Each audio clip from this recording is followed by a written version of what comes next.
Muy buenos días, señores estudiantes. Continuando con nuestro curso de mecánica de los fluidos, vamos a ver el siguiente tema, que es dinámica de los fluidos. Esa dinámica de los fluidos también se le llama flujo de fluidos o hidrodinámica, aunque la palabra hidrodinámica está aplicada directamente para el manejo del agua. La palabra hidro significa agua y dinámica movimiento, entonces movimiento del agua, flujo del agua. Pero de otra manera se aplica cuando está utilizando fluidos, se aplica la palabra hidrodinámica para hacer referencia a la dinámica de los fluidos.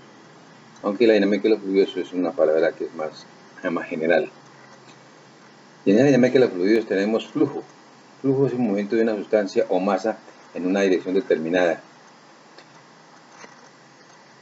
También nosotros habíamos dicho que fluido es una sustancia que se forma continuamente bajo la acción de pequeñas fuerzas de corte. Entonces ya tenemos lo que es un fluido y el flujo, que es un movimiento de una sustancia o masa o un elemento en una dirección determinada. Existen diferentes tipos de flujos.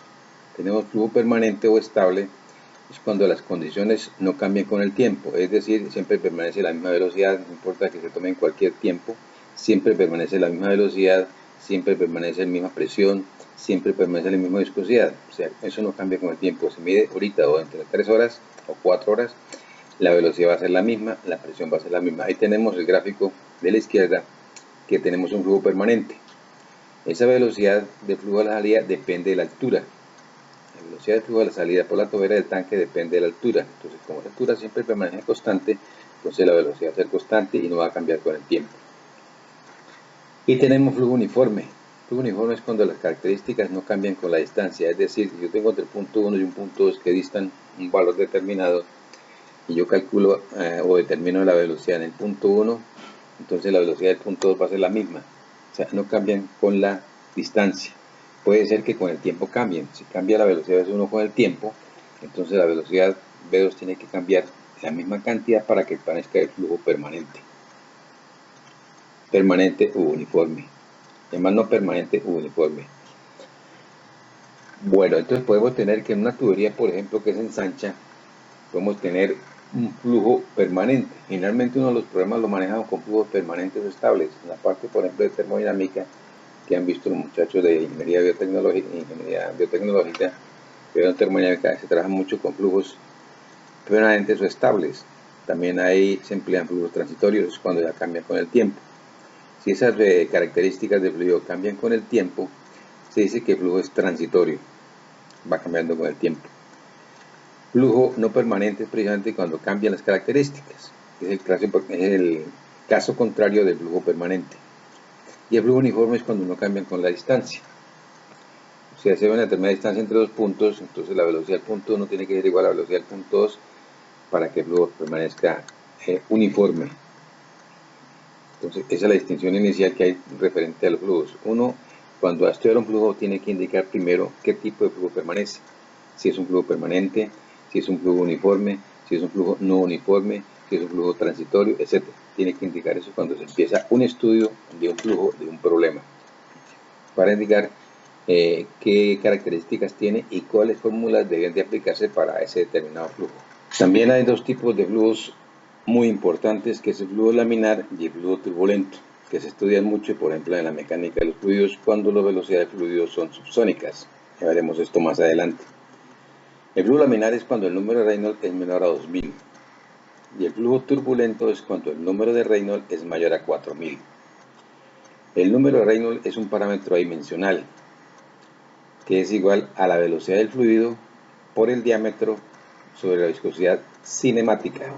Este diámetro que se toma aquí en el número de Reynolds, y siempre que se toma en cualquier momento, en cualquier fórmula en que se emplea el diámetro, se refiere al diámetro del flujo, que en otras palabras es el diámetro interior de una tubería, pero más que todo se refiere al diámetro del flujo, ¿no? Cuando nosotros tengamos una tubería, por ejemplo, de 6 pulgadas, acero comercial cédula 40, nosotros tenemos que buscarle cuál es el diámetro interior de esa tubería de 6 pulgadas. Porque si usted va a medir 6 pulgadas, esa tubería no mide 6 pulgadas por ningún lado. Ya lo veremos un poquito más adelante con más detalle. Entonces el número de Reynolds es un parámetro dimensional que nos sirve para determinar precisamente cuándo se puede trabajar un tubo laminar y cuándo se puede trabajar un tubo turbulento. Muy importante más adelante para calcular las pérdidas en los accesorios de tubería.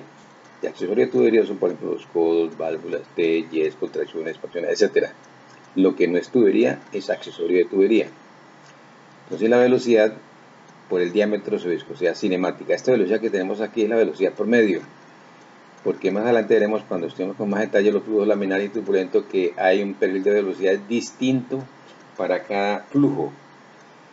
Hay una velocidad máxima y una velocidad mínimas, entonces hay que buscar una velocidad promedio para colocarla en esta fórmula. No es la velocidad máxima ni la velocidad mínima.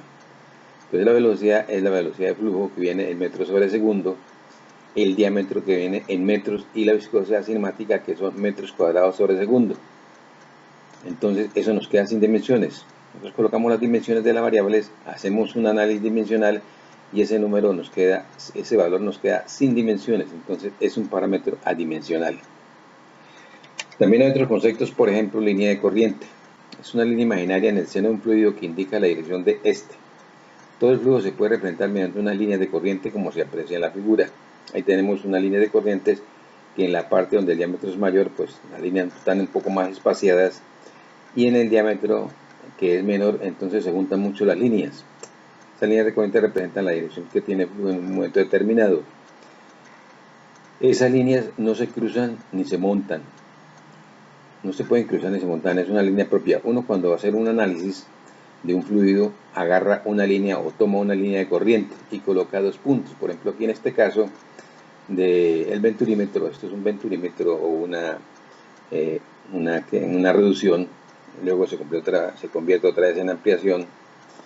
Tenemos un punto 1 y un punto 2. Ese punto 1 y el punto 2 se toman sobre la línea de corriente central.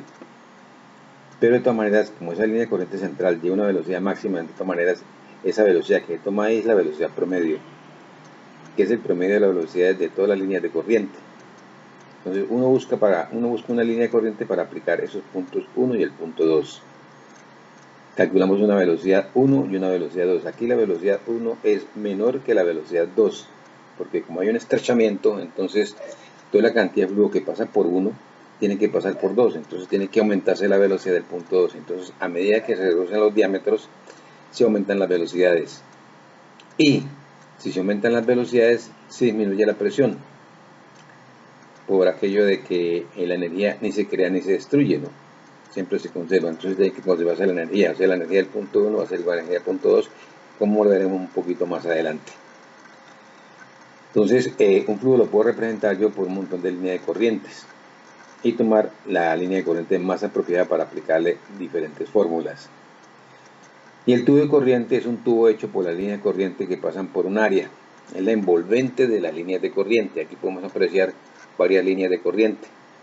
Entonces, esa superficie envolvente de las líneas de corriente representa el tubo de corriente, que se emplean en muchos análisis dimensionales de los flujos.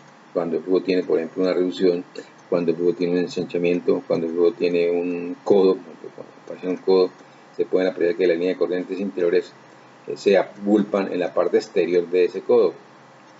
Y entonces se reduce en la sección de las líneas de corriente.